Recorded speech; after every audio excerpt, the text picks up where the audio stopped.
Arthur is a tyrannical king who rules over the world with an iron fist. During his ascent to the throne, Arthur slaughtered his enemies, nuked cities, and committed countless atrocities, all in the name of power. But one day, he reflects on all the things he has done. He is overcome with a sense of guilt, and in the next moment, he dies of a heart attack.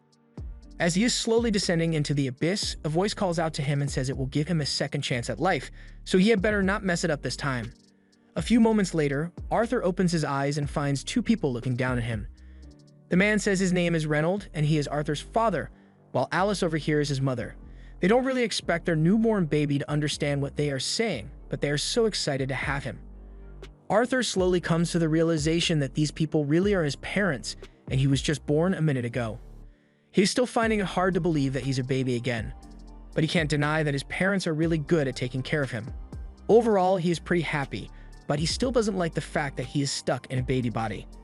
He's got an oversized head, he can't speak, and every couple of hours he shits his diaper involuntarily, so he has lost all control. But then he notices something that's even stranger than his current circumstance. He watches as Reynold channels energy into his fists and proceeds to smash a boulder to pieces. Arthur is amazed because this is a power that he knows nothing about despite all his years as the ruler of the world. This feat is apparently quite an impressive one. So Reynold is proud of himself and turns to his family so they can praise him, but he fails to pay attention to his surroundings, so a rock falls straight into his head. Alice was worried something like this might happen, so she then goes over to him and starts using magic to heal Reynold's injury, but she warns him to be more careful next time he wants to show off. Reynold may have just been trying to show off, but when he gets serious, those fists are no joke because he can easily one-shot a wild boar when he goes out hunting. And having him around makes things a lot easier for his party members. By the time the hunting trip is over, Reynold returns to his family and is ready for a welcome-back hug, but then he remembers that he is still covered in boar blood, so he's going to have to get cleaned up first. Arthur has learned two things from seeing this. One, this world is so dangerous that it is common for people to own weapons for their protection. And two, he's going to have to learn how to fight if he wants to live freely in this world.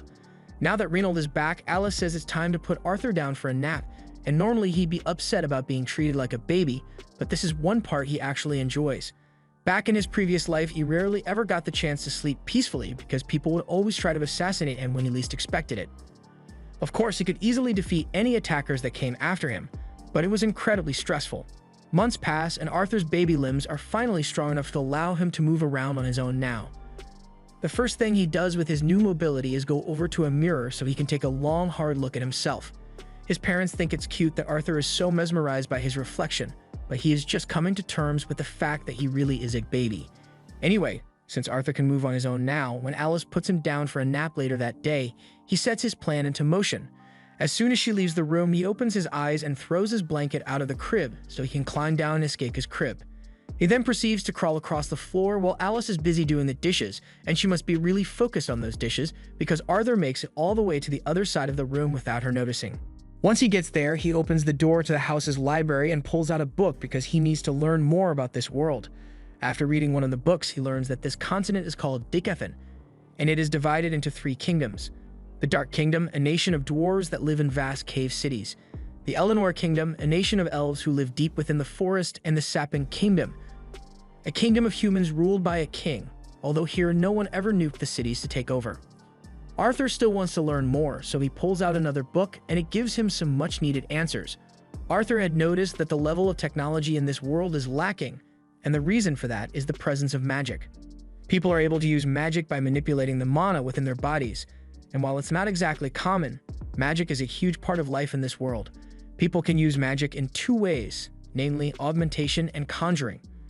Augmentation involves circulating mana within your body, granting the user incredible strength, defense, and agility, while conjurers can project their mana outwards and use it to control any phenomenon they desire. That pretty much sums up the info about this world's magic system, but Arthur doesn't find anything about the healing magic Alice used earlier, so he assumes she must be an exception of some sort. From what Arthur can tell, most people manifest their mana when they hit puberty, and by channeling that mana through something called a mana core, one can learn to control it and become a mage. This is easy for Arthur to understand because in his previous life he rose to power thanks to the innate power of ki within him. It functioned the exact same way as mana, so he tries focusing all his energy to see if he can generate a reaction, and sure enough, his mana core begins to develop. This is a huge step forward in Arthur's development. Before he can do any more training, Alice finally finds him. She's been worried sick ever since she found out he wasn't in his crib, so she's glad he wasn't hurt. But while she's holding him up, she notices that something is different about him. Arthur is worried she might have sensed the mana within him, but she actually just noticed that Arthur pooped himself again. 2 years go by and Alice is writing in her journal one day. She is so grateful that Arthur is growing up strong and healthy. She's starting to grow a little concerned because she hasn't seen Arthur smile even once since he was born. Just then, she notices Reynold and Arthur outside, and it looks like Reynold is giving Arthur some sword lessons. Arthur seems pretty interested, but Alice is furious that Reynold would let a 2-year-old swing a dangerous stick around. By now, Arthur has realized that Alice isn't someone you want to get angry, so he's going to have to be careful not to make her mad. To avoid any other dangerous activities, Alice decides to take Arthur out for the day to show him around the town, and Arthur is particularly excited about this because it will give him a chance to gather valuable first-hand information about this world. He can discern the level of this nation's technology by looking at the weapons that are sold to the general public, and he also gets to see various substances that he has never encountered before. Best of all, he got to witness a mage casting fire magic up close, so overall, today's trip proved to be incredibly valuable for him. By the end of the day, Arthur's baby body is exhausted from all the activity, so he is struggling to stay awake, and Alice wants to put him down for a nap as soon as they get home. As limiting as this new life has been, Arthur has come to enjoy life with loving parents. In his past life, Arthur got dropped off at spawn with no starter kit, so he was forced to live his entire childhood in an orphanage, and never got to experience parental love, so this is a nice change of pace for him. Arthur soon falls asleep on Alice's shoulder, so she starts carrying him to his crib, and along the way, she tells him how proud she is of him for learning so much. She has noticed all the times he sneaks out of his bed to read books, and she saw how excited he was to see the outside world, so she is sure he has an adventurous spirit. She assumes he must have gotten that from Reynold, and sooner or later, Arthur is bound to want to leave home to see the world on his own. Personally, she would prefer it if Arthur lived a peaceful life here, but as long as he is happy, she will support him no matter what. The next day, Arthur is standing by the window and watches as Reynold begins practicing in the front yard. He is interested in seeing the applications of magic up close and personal again, so he eagerly watches as Reynold begins circulating mana within his body. Eventually, rocks begin to fly up from the ground, and Reynold makes it seem like it's the greatest thing in the world, but in reality, it is pretty pitiful. This is the limit of Reynold's skill when it comes to conjuring, but that's because Reynold's specialty is augmentation, so his magic is much more efficient when he sticks to using it within his body. Seeing his father's power motivates Arthur to go do some training, but just when he's about to climb down from the table, Alice tells him it's time for his nap. Arthur still can't speak yet, so he starts whining as they pass the bookshelf, but Alice tells him he needs to take a nap, so there's no time for books right now. Normally, there would be nothing Arthur could do about this, but he recently learned a legendary technique: pouting. Arthur has mastered the art of weaponizing his cuteness as a baby, so even though Alice still wants to put him down for a nap, she eventually relents and just lets him read his book. Once Arthur is alone, he begins practicing with his mana core, and over the past 2 years, he has managed to get pretty good at it. By gathering various fragments of mana within his body, he was able to generate a mana core within himself, and although it was incredibly strenuous, it was well worth it.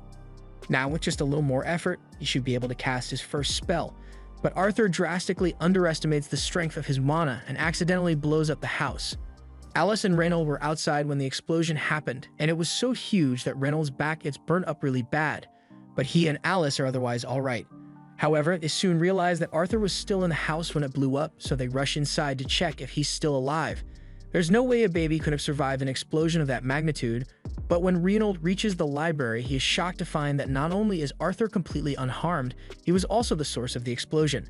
He's barely 3 years old, so it shouldn't have been possible for him to use magic until he was at least 12, yet Arthur is already practically a master of mana. He stands proudly and looks at his parents, but he forgets that the house is falling apart. So when 2 roof beams fall straight towards him, he is completely caught off guard. He tries running away, but his stubby baby legs fail him, so it looks like he's done for. Fortunately, both Alice and Reynold rush in to save him, and while Alice shields him with her body, Reynold uses his magic to block all the debris and save them both. Arthur is a bit shocked since this is the first time anyone has ever risked their life to save him, but Alice is so relieved that he is alright that she starts crying. Arthur still isn't used to having people care about him like this, so seeing her cry makes him cry as well. This was the end of episode 1. Subscribe to not miss the next part.